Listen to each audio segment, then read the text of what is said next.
Well, it's a great pleasure to have John Hewko here. Um, John, as you all know, is the General Secretary and Chief Executive Officer of Rotary International and Rotary Foundation. I sent out his resume along with a reminder of the meeting, so I don't want to go through that, but I hope you have read it because it is very impressive for the work that John has done before he came to Rotary. So while working in Ukraine in the early 1990s, he assisted the working group that prepared the initial draft of the new Ukrainian post-Soviet constitution and was a charter member of the first Rotary Club of Kyiv. John holds a law degree from Harvard University, a master's in modern history from Oxford as a Marshall Scholar, and a bachelor's in government and Soviet studies from Hamilton College in New York. As General Secretary, John leads a diverse staff of 800 at Rotary International's world headquarters in Evanston, Illinois, and 7 international offices. He and Marga are major donors to the foundation, and they live in Evanston. And before we begin, John, I just wanted to say thank you very much for all the work that you do, because John's been working 26 hours a day, and he's been on a number of calls. And also, I want to thank you, John, for the foresight of sending your staff home before everything got locked down. John had the great idea of sending staff home because he could see things would be locked down, and they've been working from home. And especially for our club and district administration support, Sophie Dangerfield and Sarah Stacy have been very, very helpful to me, because as the people on the call here know that I'm a remedial governor, I need lots of help. So they've been extremely helpful. So please welcome the General Secretary and CEO of Rotary International, John Hewko. Well, thank you so much, Brad, for that very generous and warm welcome. Delighted to be here to participate in your coffee corner. A lot of familiar faces on the various screens. Again, thank you for having me. What I thought I would do in the time that's been allotted is to do 2 things. One is to just give you a sense of where Rotary is today from a global perspective, and then perhaps finish with some concrete calls to action and my perspectives, at least, on the future of Rotary in light of the very difficult situation that the world is currently living in. As Brad pointed out, one of my primary obligations is to oversee the Rotary International professional staff, both here in Evanston, where we have our world headquarters, but also in our 7 offices around the world. And as Brad mentioned, it became very clear to me back in January, as this sort of pandemic was beginning to sweep the globe, that eventually it was going to be a global pandemic, and that as an organization, both from the perspective of the Secretariat, but also from Rotarians and Rotary clubs, that we were going to really need to move to a whole new reality of meeting, working, etc., in this new virtual norm. And so we created a COVID task force within the Secretariat already in January, and used the months of January and February to sort of get ready for what we wound up having to do. Looked at all our IT systems. I sent the entire Secretariat home for a day to practice what it would be like working remotely, and I'm glad we did it. We were able to get a lot of the kinks out of the system. And then on March 12th, the whole Secretariat went to work from home status. And I must say that since then, that transition has been relatively seamless. We continue to support Rotarians fully as I speak. In fact, a number of our offices outside of North America are now returning to a more normal work regime. So what I just want to, from an operational perspective, to assure you that from Rotary operationally is very strong. The Rotary International and Rotary Foundation apparatus is working at 100%, and we continue to support the Rotarians, in some ways even more than before, because of this new normal. There's a lot of new support and different types of support that we need to adapt as we work to help the Rotary world. So, point 1, we are operationally sound. Second, I get a lot of questions on these meetings in terms of what's going to happen with our membership. And certainly from a global perspective, what's going to happen to our membership? And I like to sort of manage and by data, by information, by concrete facts versus intuition, gut feeling or by anecdote. And so we're very fortunate to have on staff a PhD statistician. And what I asked him to do was look at the last 115 years of Rotary history and see, first of all, what happened historically when the world passed through similar types of tragedies and crises. And secondly, using sort of mathematical modeling, try to come up with a good prognosis of what we can anticipate, at least statistically, happening to our global membership. And again, this is, I'm giving you a global view. This may vary from region to region, from country to country, even from district to district. And what's interesting is if you look back at the last 115 years of Rotary history, there's only one year where we saw a significant drop in membership. And that was 2 years after the end of the Great Depression. And that was a drop of a little over 5%. And so we have to, and if you look at all of the other crises that we've lived through, World War I, World War II, Korean War, its membership drops have been in the sort of 1 to 2% range to the extent they happen. In some of these crises, we actually saw an increase in membership. And then the last crisis, 07, 08, we saw membership drops of less than 1%. So we have to remember that a 1% drop in global membership represents about an $800,000 loss of revenue to Rotary International. So if we were to experience a 5% loss in membership, which has only again happened once in our organization's history, we're really talking a $4 million loss in revenue. Unfortunately, the Rotary senior leadership through the years has been very prudent with our money, and we've maintained very robust and adequate reserves. And so RI has reserves to weather this crisis, even membership drops of 5% or more, and the Rotary Foundation equally has a robust reserve fund to cover, let's say, at least 2 years of operating expenses. So as we speak today, Rotary is not only operationally sound, but financially very, very sound. Now, looking forward in terms of our membership, what do we anticipate? Looking at 115 years worth of data, and again, past performance is no guarantee of future performance, but we anticipate with 95% probability that we're going to see a membership band of either increasing between 1 or 2% or decreasing between 1 or 2%. So again, we have more than adequate reserves to cover any sort of global membership drop of that scale. So again, operationally we're sound, financially as an organization we're very sound. What has Rotary done globally in terms of the COVID pandemic? And here I think we can all be very proud of being Rotarians and how our organization has truly stepped up. The trustees of the foundation, very quickly after the pandemic broke, allocated $3 million to a COVID disaster response fund. That's now been topped up with an additional 2-point-something million from DDF contributions, cash contributions from Rotarians, plus refunds from the Honolulu convention. As you know, we had to cancel our convention.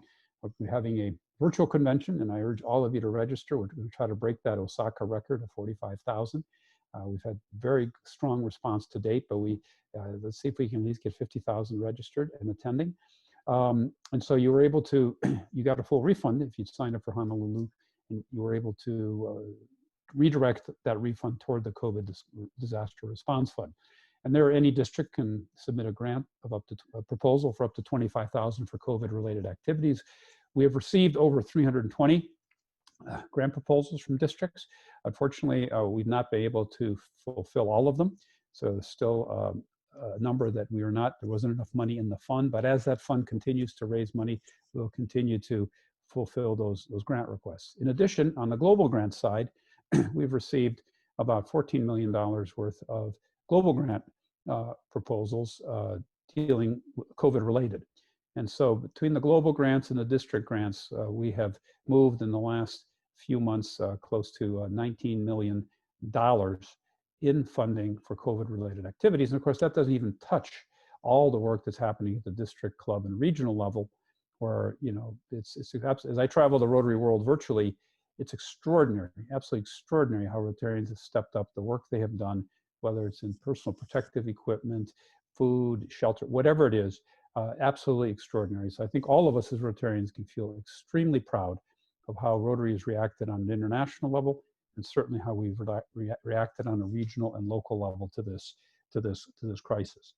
Polio, a lot of questions on what's going to happen to our polio eradication efforts with this new normal that we're living in. Unfortunately, we've had to suspend door-to-door vaccination campaigns, obviously because of the social distancing norms. However, the surveillance work continues, and all the other ancillary work related to polio eradication continues.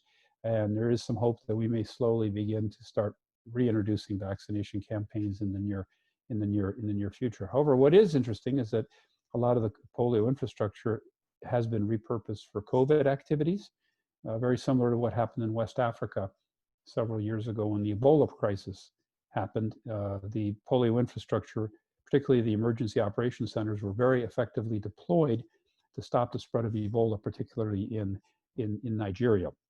So although we've had to suspend the door-to-door vaccination campaigns, we still need to continue to raise money for polio. The 2-to-1 Gates match remains in effect. We need to raise that $50 million by the end of this calendar year so we can get that $100 million match from the Gates Foundation. And in fact, once we're out of this crisis and we're back to full-born polio work, we're going to have to redouble our efforts because obviously we've lost a bit of ground now with this COVID pandemic. So now more than ever, we need to make sure that we continue to fundraise for polio and hit that $50 million dollar mark. So these are just some of the things that sort of state of the organization as we speak today. Now looking forward, what does this mean for us going forward? And there's no question the world is living through some extraordinarily difficult times. COVID, the events in the United States and around the world, they're playing out on our TV screens every evening. This is an extremely difficult, complicated time for the world, particularly for the United States. And so you can sort of look and see just dark clouds everywhere on the horizon. But I think very often in crises, you can find a few white clouds, a few little silver linings among the black background. And I think one of the silver linings here is that although clearly the world is passing through some difficult times, and I don't want to underestimate or downplay that in any way, I do believe that for Rotary as an organization, this represents a moment of change. Very often necessity is the mother of invention and innovation. And that's kind of what's happened to us. The last 4 or 5 years, we've been really emphasizing the use of technology, trying to get Rotarians to embrace technology more. The whole concept of club flexibility, operating in a new and different way. And, it was partially successful. A fair amount of resistance in different parts of the world. Where here, all of a sudden, in literally a 2-week period, the entire Rotary world had to move to online status. And all of us can't wait to get back to the fellowship and the physical contact. But what this new reality has done for us is it's forced us to really step back and rethink things. And rethink, how can we do things differently? Because at the end of the day, there's no question we have a membership issue in North America. Worldwide, we've been flat at 1.2 million for the last 20 or so years, and only because we're seeing significant increase in membership in developing countries, particularly in Asia, and we're seeing significant drops in membership in the US, Canada, Australia, New Zealand, UK. And so in those areas, such as North America, where we're facing membership issues, for me, it really comes down to the product. And what is our product? It's not soap, it's not bleach, it's the club experience, the experience you get when you join a Rotary Club, and you pay with that experience with your time and your money. And we're finding that, particularly in North America, people are either not buying our product, or when they buy it, they find out it wasn't what it was cracked up to be. So last year we had 150,000 people join Rotary worldwide. We had 150,000 leave Rotary.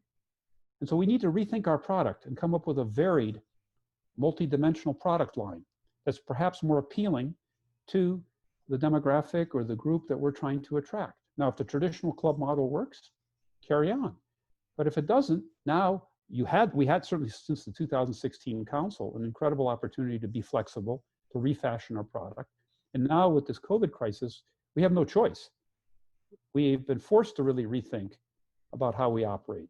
And when we come out of this, on the other side of this crisis, I very much hope that there's been some positive lessons for change that we can then incorporate going forward to take our organization to even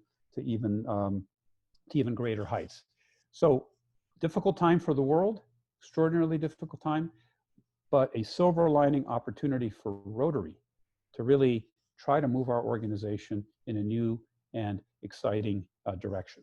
So let me just close by just sort of going through sort of six calls to action that I'm as I travel the Rotary world virtually, I I've been sort of raising. And the first is Rotaract. And again, it's slightly different dynamic in the States and Canada, where we tend to have more university-based clubs. Other countries more community-based, but we only 5% of Rotaractors globally become Rotarians, and that's a tragedy. And certainly in the last few years, we have really begun to elevate Rotaract. It's no longer a program of Rotary. Rotaract clubs are now members of the Association of Rotary Clubs. Rotaractors can be Rotarians and Rotaractors at the same time. Rotaractors can now hold district-wide offices. Rotaract clubs can sponsor another Rotaract club, et cetera, et cetera. But we still need to continue to strengthen those bonds. And this is an excellent opportunity to do that, to strengthen the bonds between Rotarians and Rotaractors.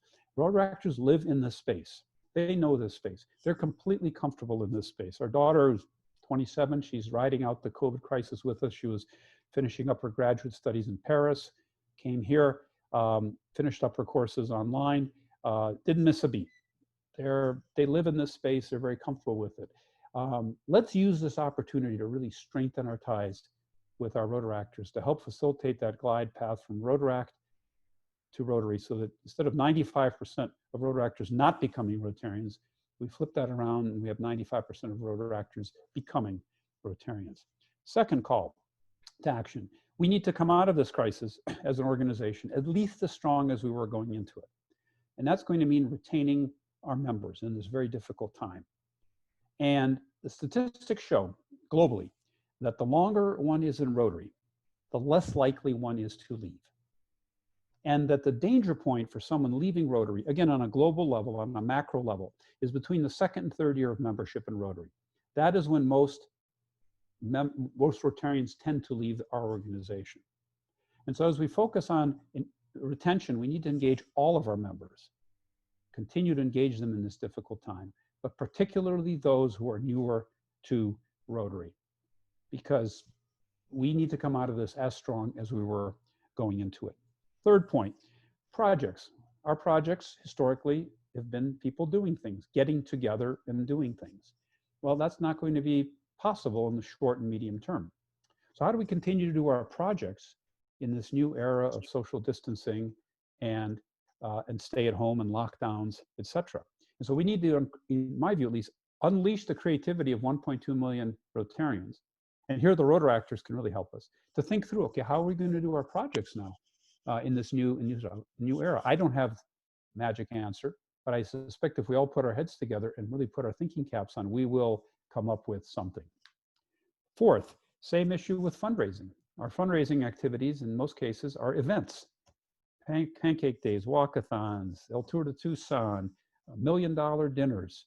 Well, that's going to become much more problematic now going forward. So how are we going to fundraise in this new digital virtual space? And here again, we need to put our creative thinking caps on and come up with something. For me, the gold standard is that, if you remember that ALS ice bucket challenge, where people all over the world were dumping ice all over each other. And I think they raised, if I'm not mistaken, like $300 million at a cost of zero. And that included, I was dumping ice on myself and posting, et cetera, et cetera. Of course, making a pitch for polio at the end as well. But what's going to be our next ALS ice bucket challenge? How are we going to continue to raise money? Because now more than ever in the world, we need to continue doing our programs and our projects. And yet we still have to fundraise. And again, here I think the Rotaractors can really help us be creative and think through some of this stuff. Fifth, a lot of anecdotal experience. I certainly have it. Most of you do, I'm sure, do as well. In some ways, we're more connected than ever. There are 68 people on this event. The other night, I was on an event in Brazil, 1,700. Then I went to another event with 400, and it just goes on. And people from all over the world. It is quite extraordinary how, in some ways, paradoxically, we're more connected than we ever were. I hear anecdotally clubs are saying, we used to get 50% attendance, now we're getting 90. Hey, maybe we're going to move to a hybrid model where we meet only twice a month physically and twice online, or whatever that combination might be. However, despite that increased interconnectivity, at least virtually, I suspect there are a lot of clubs that aren't meeting, and a lot of Rotarians have kind of dropped off and are not engaged. And, you know, if a club goes 4 or 5 months without meeting, that club, I suspect, is done. And so my fifth call to action is let's really focus on those clubs that are struggling. And whether it's a technology issue or whatever else it is, let's reach out to them, let's help them, let's do what we can to make sure that they continue to at least meet, to be active, because if they go, you know, another couple months dormant, those clubs are probably not going to survive this crisis. And then finally, let me just conclude by saying that the world is going again through an extraordinarily difficult time. But for Rotary, the sky is not falling. We're solid from an operational and financial perspective. In fact, I would argue that the world needs Rotary now more than ever. In fact, Rotary, in my view, was built for moments like this. You know, we have deep roots in every community in the world. I like to say there's not a politician in the world who doesn't have a Rotarian as a constituent. And so, you know, in some ways, you know, I'm a huge hockey fan, and there's that scene in the locker room before the US team goes to play the Soviets in 1980 in Lake Placid. And Herb Brooks, the coach, and I'm paraphrasing here, does his pep talk, and he says, "This is our moment. This is Rotary's moment. This is our historic moment. As we have done in all kinds of crises in the past, this is our moment. The world needs Rotary more than ever. We were built for this moment." And so I want to, again, congratulate each and every one of you for all that you're doing, because collectively, we have an extraordinary opportunity to take this unparalleled organization and truly, truly make a difference in this difficult time. So, Brad, thank you again for having me. I ran a little bit over on my time, and I apologize. But thanks for having me. Thanks for all that you guys do. And I wish everyone all the best. Stay safe in this very difficult time, and certainly happy to answer any questions or take any comments from our participants. Thanks, Brad. Thank you very much, John. Very much appreciate the guidance you're continually giving to us, but also looking very far ahead into the future. And as you say, this is our moment, and I've been repeating that and somewhat, and also the world needs Rotary more than ever. Fully agree that we need to really work on that part and see how we can take our organization and meet the world's needs that are more pressing than ever. We're going to open up for questions, and Alan, as I look at the grid here, I'm looking for Alan if I seem kind of searching. I'm here. And Alan will be taking questions. So if you put them in the chat line, Alan will be calling upon you to ask a question or make a comment. And so please use the chat line at the bottom.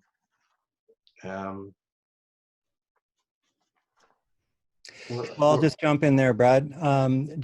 Please put your questions in the chat to me. And what I will do is I will call out the next person to ask their question or comment. And if that person could unmute their mic and video if applicable, the controls, a reminder, are down in the bottom left-hand corner of the screen. And at the same time, I'll also say the next person who is on deck, so you can get ready to ask your question. So please get those questions in. We currently just have a couple of questions from Steve Schwab. So Steve, you're up. Oh, thank you. John, I'm also a bicycle rider every day. My comment is the Rotary Club of Oak Harbor went from between 40 and 50% attendance at the local golf course to 20 to 25% on Zoom since mid-March when we started. So just the opposite, and no idea why that would be the case. However, when we go back in attendance, we will be doing both Zoom and in person at the same time going forward. But my question for you is, what might RI's global goal be once we've conquered polio? Do you have any ideas about that? Yeah, Steve, that's a great question. And, you know, I guess first of all, let me just start by saying that we need to finish polio, right? I mean, before we can really begin to even, you know, really seriously talk about a second global, we need to really nail and get polio across the door. across the finish line. However, having said that, in an organization, and I personally think we do need, just one person, we do need a global program. I think after polio put us on the map. We're leaving a legacy for as long as mankind inhabits the earth. It rallied Rotarians in a way that nothing else has. And so I certainly feel that we at least need one, if not one, at least one in each of the 6 areas of focus, or perhaps a 7th if environment is added. But the way this thing works is you can't like say, okay, May 15th, 2024, we've eradicated polio, and now May 16th, gee, what are we going to do next? It's 1.2 million Rotarians, 1.4 million points of view, not an easy process. So we're now trying to develop a process by which to begin thinking about how are we going to come up with that next global program. Sure. However, and that's a challenge because, as I said, we do so much now and so well in many areas that I can see the discussion being, as I said, 1.2 million Rotarians, you're probably going to have 1.4 million points of view about what that program should be. Whatever it is, in my view, it has to have 3 characteristics, and that's why I think polio was so successful. And I was asked to do a piece for the Harvard Business Review a few years ago. How was it that Rotarians for 30-some years were able to stay the course globally with such a huge, dispersed, multicultural organization? I thought, for me, polio has 3 characteristics, which I think the next project, if it's going to be global, has to have. One, polio was like familiar to every Rotarian in the world. It was in 125 countries. So it was real for every Rotarian. It wasn't some abstract thing in the distant land somewhere else. Second, you can participate in polio eradication beyond check writing. It's very easy. Any Rotarian could be a vaccinator. And I think all of us have gone on these national immunization days and gone and immunized children. The emotional bond you feel to the cause, it increases exponentially. And for me, it happened when I was vaccinating kids in Mumbai in a small little shack in a slum in Mumbai. And I'm vaccinating these children. And then I look out the window and I see 4 kids crawling across the street or whatever, 3 with polio. And I'm like, wow, it hit me right there. This is not abstract anymore. This is like every kid that comes in that I'm vaccinating will never have to suffer what those poor children were suffering just 10 feet away outside the window. And so it became very emotional for me. So when you had hundreds of thousands of Rotarians doing this, you built up hundreds of thousands of passionate, emotional champions. And finally, polio had a clear end game. It was easy to measure. We either have it or we don't, right? It was not endless, like we're going to do, I don't know. So what's out there that meets that criteria, I don't know. And that's going to be our challenge going forward. Thank you. Awesome. Next up is Carol Tickleman, and Carol, you're up. John, can you speak to the statement that RI put out a couple weeks ago on racism, please? Sure, happy to do that, Carol. First of all, let me just say unequivocally that Black Lives Matter. I think and I suspect everybody on this call was outraged by the shameful killing of George Floyd. And I think as an organization, it really compels us to reaffirm what we stand for. Rotary did put out a statement. We'll be putting out further statements that are going to be more action-oriented in terms of what we as an organization can do. But let me just state that again, the world needs Rotary more than ever before. This issue needs Rotary now more than ever. And I think what Rotary brings to the table is, the whole area of peace and conflict resolution. It's been in our wheelhouse since our very early days, and starting with the involvement we had in the creation of the United Nations, our peace scholars that we fund. We have a lot of practitioners out there now who are capable of stepping in and helping and working on that issue. Our youth exchange programs every year are these, building bridges, bridging cultural differences, bringing people with different perspectives together. Our 6 areas of focus, the non-peace ones, they all create the conditions for building peaceful societies, right? The whole concept of positive peace. And so, empirically, we can demonstrate that if you're doing water projects, you're also creating the foundations for a peaceful society. If you're doing literacy. So all the work we do in our 6 areas of focus contribute to peace and better understanding. And we have a tremendous convening power. as an organization. That's what we really do best. So, you know, at the end of the day, these issues need to be addressed person by person, club by club, district by district. And I think there'll be different issues. You know, again, we're 7% of our members outside the United States. These issues take different forms in different parts of the world. But whatever the solutions are, they have to be locally tailored. And I think, and they need to go to our strength, and that is bringing people together to dialogue, to better understand each other. That is our strength, and that's our forte. I'm just going to jump in here, Alan. Thank you, John. In District 5050, we've starting to build some online sessions on racism, and we'll be putting those forward, not just for Rotarians to discuss it themselves, but to go out in the community.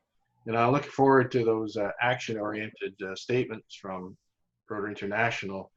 And it's interesting how some Rotarians, most Rotarians I've heard from say it's, you know, we need to address this, and some says it's not a problem. So it's an interesting approach. Alan, back to you. Thanks, Brad. I'll read the next question, but after that, Linda Hensman, you're on deck. So, John, Andrea has a question about Rotaractors and wondered if RI has done any work on assessing why Rotaractors do not become Rotarians, and if so, what was the result? Well, again, I think it varies from country to country, region to region. There are some countries where, you know, historically, if you've been sort of under 40, you haven't sort of qualified to be invited. In other places, you know, where you particularly have university-based clubs, it's hard to maintain that continuity, and so the kids are in university 4 years, and then they move on, and then it's a function of who's coming behind them. So it's a whole slew of factors, and that's where I think it really requires a localized review and approach to determine what it is that's resulting in these Rotaractors not becoming Rotarians. We were trying to change the rules, and we have changed the rules to, as I said, to elevate Rotaract, to at least try from a governance perspective to minimize the barriers for that movement from Rotaract to Rotary. You know, the age limit for Rotaractors has been lifted, although a given Rotaract club can voluntarily have an age limit for that particular club. And of course, there's a lot of people, oh my God, that we're losing all these people. They're just going to stay in Rotaract and they're never going to join Rotary. My response to that is, well, they're not joining already. It's not like, you know, 95% of them aren't joining anyhow. So I'd rather keep people in Rotaract, at least they're in the Rotary family, than age out at 32 and not join Rotary. So I think the solutions have to be locally tailored. But whatever the solution is, it seems to me one common thread has to be, you know, working together. You know, the more you work together, the more you bridge these generational differences. And, you know, if we can incorporate our Rotaractors as meaningful partners in our global grant projects and all of our projects, give them district-wide positions. You know, if I were a governor, I'd say, you know, you Rotaractors, organize one day of the conference, organize the whole conference for us. See what come up with. You know, we've been doing the same thing for the last 50 years. What can you know, let's give it a shot, see what you guys can come up with, and perhaps shake things up a bit. So I think it's just really doing things more together, treating them as equal valuable partners. I think will go a long way to helping bridge that. Although I suspect in the U.S. it's university-based clubs, it becomes a lot more problematic. Okay, well, I think I'm up, John. This has really been very, very interesting, and I guess mine's a little bit of a follow-up to Carol's question. And it's about diversity in clubs. You know, when I look at the screen here and all the photographs of and pictures of people, you know, you're looking at a predominantly white, older population. And I would think that that would probably describe our club to a certain extent. And while we have a few members who do not fit that profile, we need more in order to continue to sustain a club long term. And my question is, you know, what are some of the strategies that clubs are using to attract younger individuals from different cultural backgrounds? How do we make that change? Because I guess if I was sort of a young person and you know, of a marginalized group, if you excuse that word, but it's the reality. Would I want to join our club? I don't know. We have a fabulous club. The answer is probably yes, but how do we diversify our membership? Well, first of all, let me just, from a RI perspective, this DEI now is really coming front and center. The board has set a goal of 30% female membership by, I've forgotten what the year was. We are now planning a whole series of tools and resources to really push out this issue of DEI in the Rotary world, in the clubs, because you're absolutely right, Linda. We have a diversity issue in North America, and it's actually different. It takes different forms in different countries, right? And every country has its own diversity issue. In some countries, it may be 3% women. In other countries, it's diversity on other grounds. So there's specific issues in each thing. At the end of the day, for me, it's Rotary is local.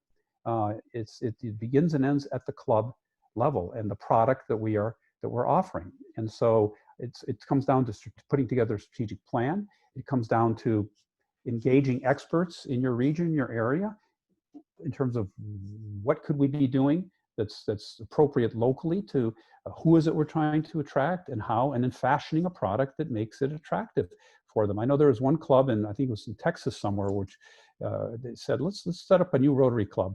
And they called together, I don't know, large group of local community leaders, the kind, diverse group.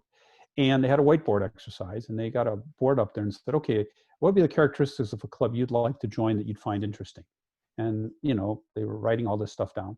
And at the end of the day, the facilitator goes, okay, how many of you would join a club with these characteristics? And just about everybody put up their hand. Now, there are a bunch of rules I'm sure they weren't adhered to in that thing and whatever. But bottom line is, it's a product that group at least was willing to buy and to participate and found value. Found value. So I don't think there's a magic answer other than one, recognizing we have a problem. Two, looking in the mirror, and third, or I guess looking in the mirror, same thing. And then secondly, okay, what's the strategy we're going to fashion? Who do we want to target? How do we want to target? And what are they going to find appealing? And but we will be rolling out a series of webinars, tools, et cetera. There is now a big push at the RI level, particularly in North America, to deal with this issue of diversity. Thanks, Linda. Dave Duskin, you're next, and then on deck is Doug Wickers. John, could you give us a little preview of some of the presenters at the virtual convention, and if we were to use it as a tool to encourage prospective members to see a particular speaker to join us, do you have any recommendations? Well, I'm also like you, getting a sneak preview. I'm just getting a sneak preview, I think tomorrow or the day after tomorrow. So I'm sort of, the team's been working very hard with President Mark, and I'm getting a sneak preview. There will be speakers for polio related, high-level speakers on the polio issue. I do believe we're going to have an address from the Secretary General of the United Nations. I think I heard that the other day, and I think we're going to have, I think, a couple of shorter plenary sessions, and then there'll be a series of breakout sessions over a course of a number of days. And so it's not going to be your 100 breakout sessions like we have at a typical convention. There'll be a more limited number, spaced out over a number of days in the languages, et cetera, with 2 pre-recorded general sessions. So it's, again, free. Non-Rotarians can register, and I would urge you to add. Plus, it might be interesting for people to just see, okay, how do you do these things? We're kind of guinea pigs for the world on this stuff, and and I listen. There will be glitches. There have to be. The first time we're doing this, I'm sure the first 10 times we did in-person conventions, we had glitches. We're going to obviously try to minimize them. I think it's going to be a great event. I think it will be interesting, and I very much hope all you can at least see part of it. Thanks, Dave. Doug, you're up, and Brian Warmold, you're on deck. John, thank you for the time you've shared with us today. couple of questions. One regarding Rotaract and its elevation to Rotary status. Should not the 1.2 million number now reflect the number of Rotary actors that are regarded as full Rotarians? And might that not be incentive for Rotaract to stay involved? And number two, a week and a half ago in conversation with RI President Mark, I asked the question if a determination had been made yet by RI regarding the status of student exchanges. Thanks. Yes, let me, on the Rotaract, Rotaract clubs are now members of the Association of Rotary Clubs, but Rotaractors are not ipso facto Rotarians. You can be a Rotaractor and a Rotarian at the same time, a member of two clubs, a Rotaract club and a Rotary club, but Rotaractors are not Rotarians. They're subject to a completely different due structure. Starting in 2022, we will be levying a $5 per Rotaractor Rotary International due for university-based club members, and $8 per community-based member. But then we will be waiving the $50 chartering fee that's usually charged when a Rotaract club is chartered. So of course our challenge is going to be the value proposition. You know, what's the value? We're going to be charging dues, slight dues to the Rotaractors. How are they getting greater value for that? So I think right now they are not included in the numbers. They shouldn't be because they are not technically Rotarians. I don't know what the other service organizations do. I thought I had understood that Lions, I don't know. I don't know whether the others, the Lions include the Leos and all. I just don't know. But yeah, that's where we're at. But they can now hold, as I said, district offices. They can. We're now considering a proposal that hasn't yet been finalized about whether Rotaractors can participate in global grants as a sponsoring club, etc. So we are moving in all those directions. In terms of youth exchange, the board had a emergency meeting a week ago to discuss the issue of youth exchange.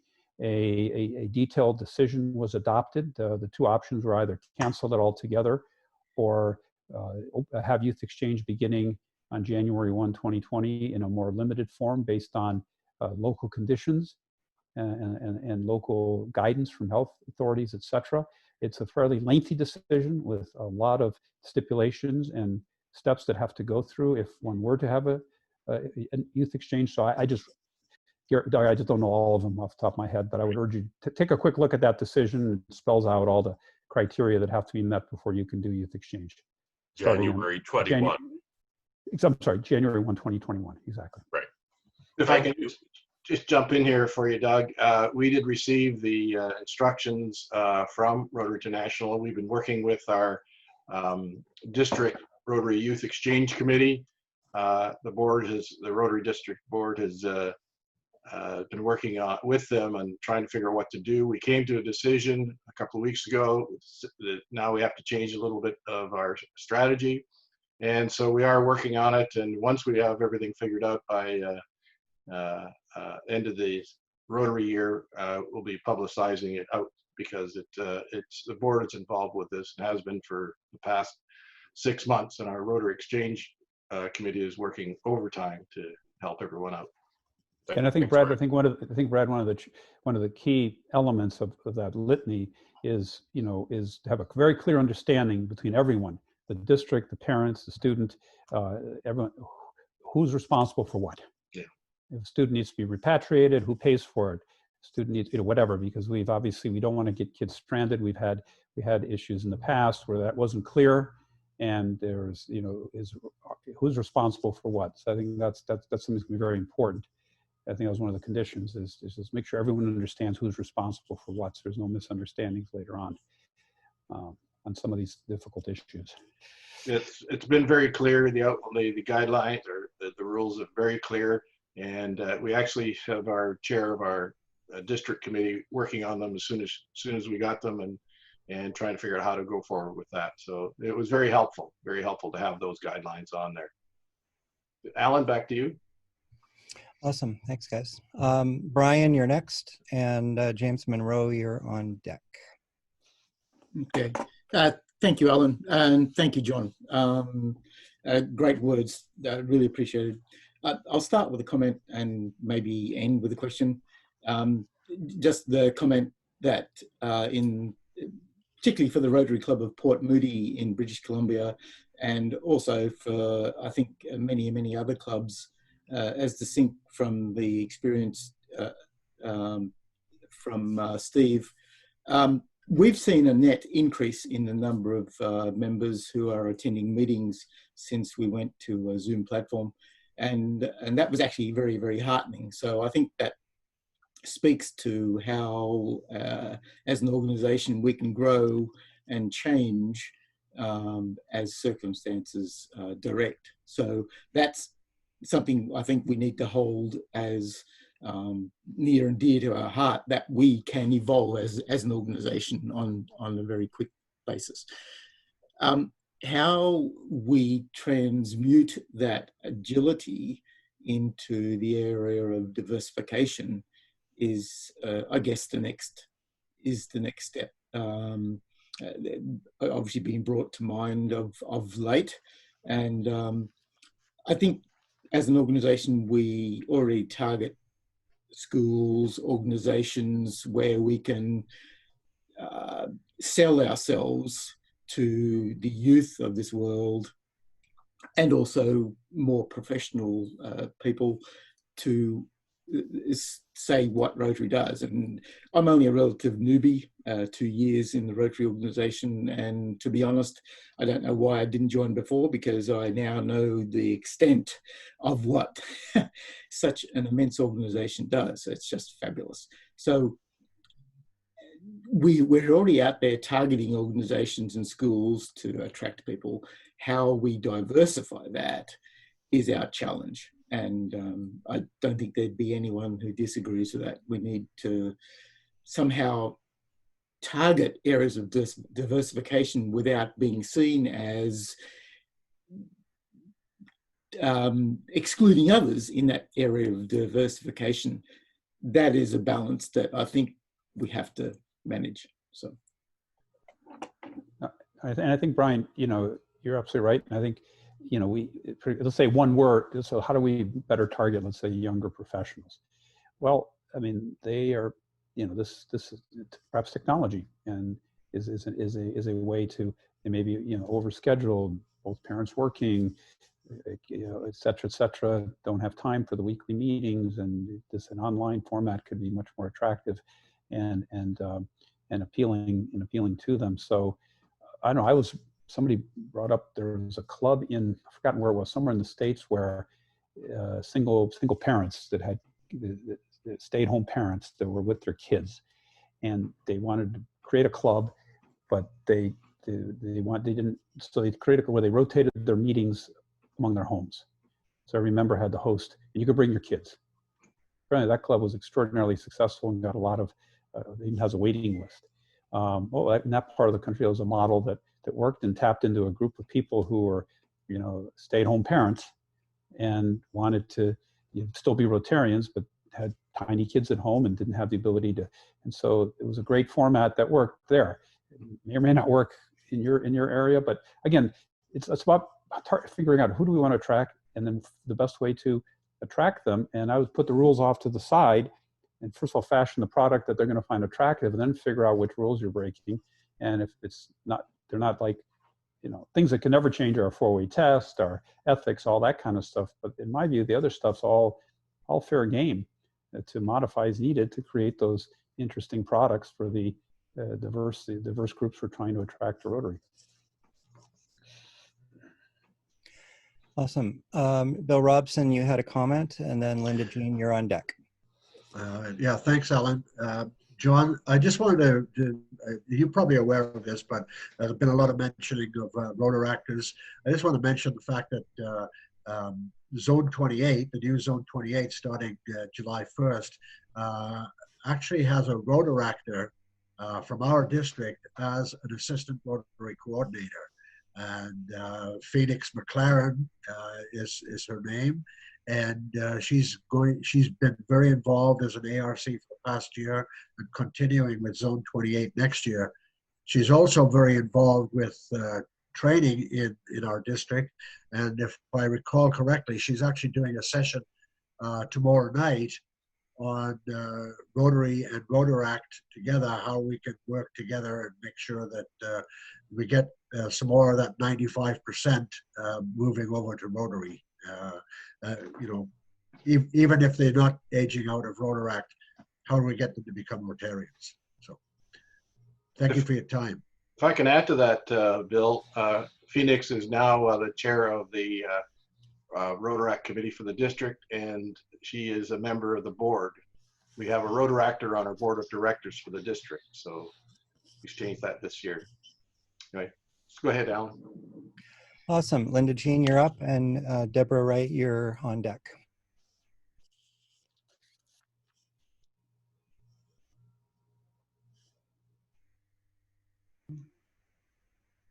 Thank you very much. And thank you, John. It's always a pleasure to hear what you have to say about Rotary. Gives us, and certainly me, a greater understanding of Rotary and its importance in the world.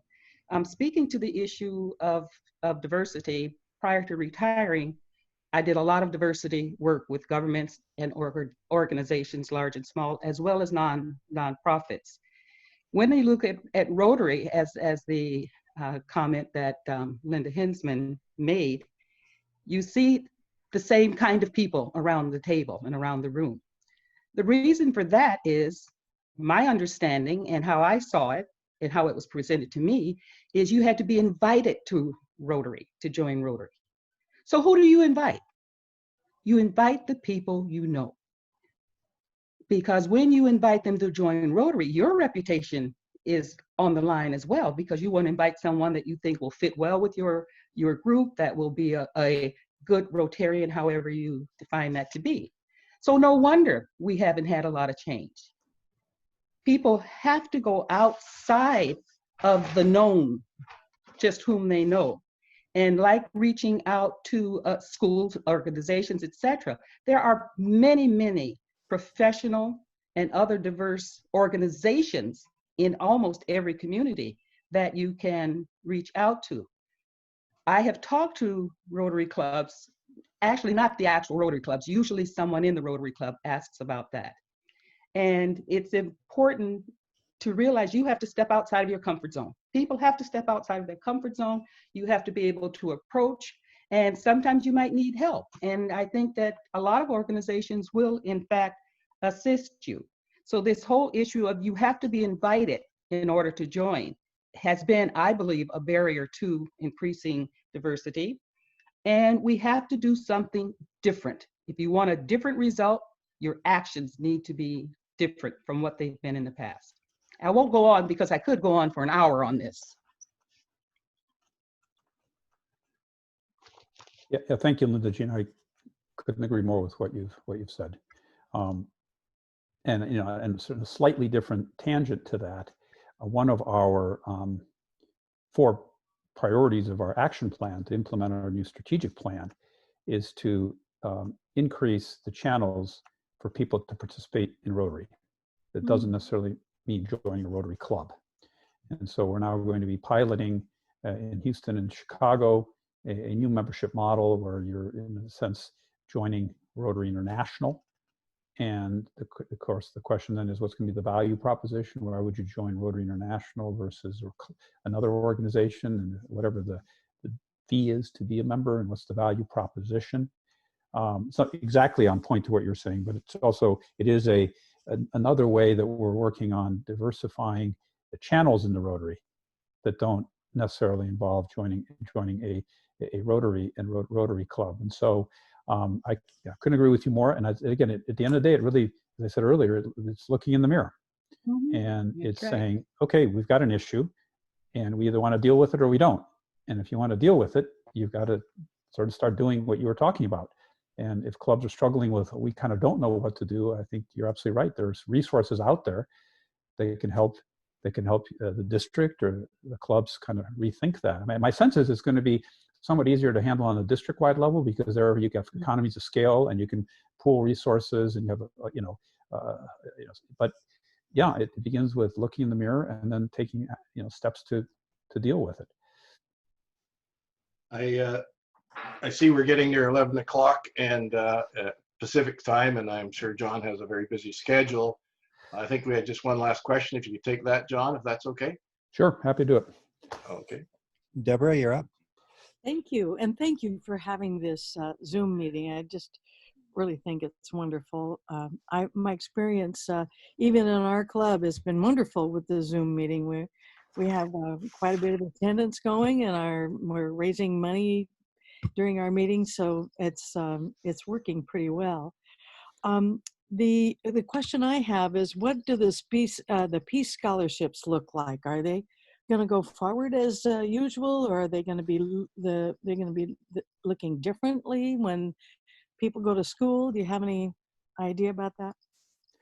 Yeah, I mean, obviously this is another issue we need to look at, and a lot of it depends on what the universities are going to do and how they're going. Are they opening in the fall, or at least in the U.S. fall, or not, et cetera. So I think it's still a work in progress. I know those who have applied, that application process is still continuing.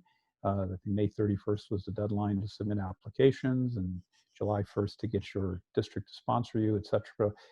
So that process is moving forward.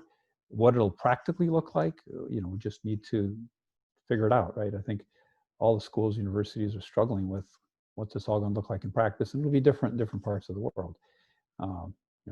Right now, parts of the world are, spike of cases, others are back to normal almost. So multifaceted.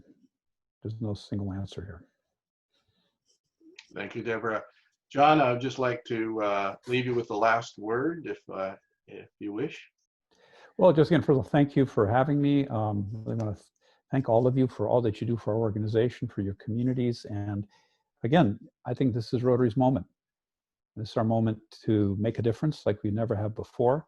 It's our moment to use our platform to address whether it be issues of racism or diversity or COVID, to use our extraordinary platform and convening power to continue to make a difference. And so there's an incredible outward opportunity for us. There's also an inward opportunity to rethink issues again on diversity, equity, inclusion, to really take seriously those issues, to really take seriously this issue of let's fashion a product that the marketplace is interested in, to think strategically, to think long-term, to really implement continuity and take advantage of this extraordinarily difficult situation, to come out of it as an organization even stronger than when we went into it. So it's, again, thanks for having me. And again, here at Secretary, we're here to support you in any way we can. And I hope to see all of you in Evanston someday. Please come and visit us once we open up. I'd love to have districts bring folks over, and we do a briefing session for you. You can go down and make up at Chicago 1. You can visit the Paul Harris home, Paul Harris's grave. Ton of Rotary stuff to do if you come out. So we'd love to be able to host you here in Evanston. Thank you so much, John, for being with us today and for your insight, and very much looking forward to what Rotary can do. This is our moment as Rotarians, and we have to, as you said, look for change that will make our organization better. And you've given us some guidelines for that. We'll be looking forward to the action statements on racism, and the guidelines for youth exchange was very, very helpful. It really helped set that. We really appreciate that. And I know you had an extraordinary meeting just to do that.